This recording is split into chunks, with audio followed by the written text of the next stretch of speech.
Seguimos con más historias. Todavía no llega la luz eléctrica, pero eso no supone un inconveniente para que se celebre la muestra de cine más pequeña del mundo. Hablamos de la población oscense de Ascaso. Allí trabajan a contrarreloj para dejar lista la borda que acogerá los coloquios del festival. Aún no ha dado comienzo el Festival de Cine de Ascaso, pero acción no falta en este pueblo, ¿no? Ya tenemos aquí a todos preparados, rehabilitando esta borda. ¿Para qué, Miguel? Bueno, yo creo que en el fondo rehabilitar el pueblo, ¿no? No solamente esto es un festival de cine porque nos gusta el cine, pero también es darle vida a un pueblo que estuvo semiabandonado durante 50 años, como tantos otros aquí en el Alto Aragón, ¿no? La lluvia ha hecho parar un poco la obra, ¿no? La rehabilitación. Aquí vemos el tejado precisamente esta noche y esta mañana han caído unas gotas. Sí que ha llovido, sí, nos pensábamos que no podríamos trabajar hoy, pero al final hemos podido, se ha parado el asunto. Una obra que las están haciendo voluntarios. Sí, yo y mis amigos somos voluntarios, estamos aquí un par de semanas para ver si acabamos esto, y porque nos gusta el tema del cine y el pueblo y los Pirineos y eso, y pues siempre va bien ayudar.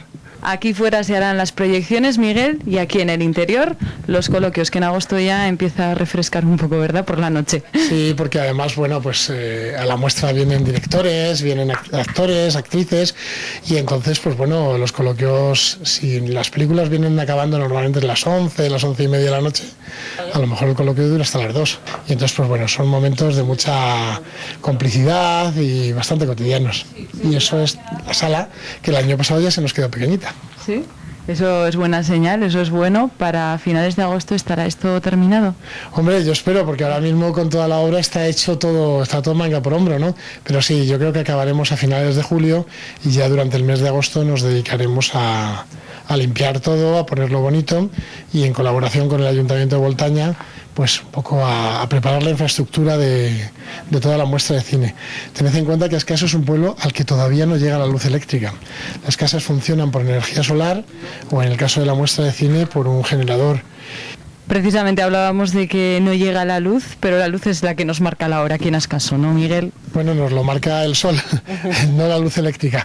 Sí. Yo creo que parece ser que ya por fin nos van a traer la luz eléctrica, pero bueno, mientras tanto sí nos marca la hora el reloj solar de Ascaso, que dice algo así: que cuando me relumbre el sol, acércate paso a paso y sabrás la hora que es en este reloj de Ascaso.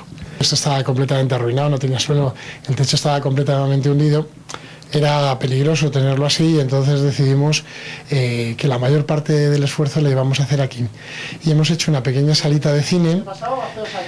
Aquí celebraremos, hay una tarde dedicada a cortometrajes, y además hay un día, el sábado por la mañana, que haremos una proyección de cine para familias, cine familiar. Y toda esta rehabilitación, Miguel, se ha podido hacer a través de las nuevas, digamos, tecnologías y del crowdfunding. ¿Qué es eso? Crowdfunding es que hay mucha gente por el mundo adelante que le parece bien lo que hacemos y que nos ha apoyado. Simplemente le hemos contado a la gente qué es lo que queríamos hacer, y ha habido, pues me parece, 57 cofinanciadores que nos han dado un total de 3.660 euros.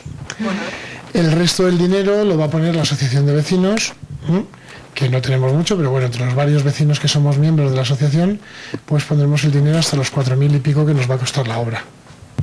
¿Y cómo le ha sentado al pueblo de Ascaso, a los vecinos de este pueblo prácticamente deshabitado, que aquí se haga la muestra de cine más pequeña del mundo?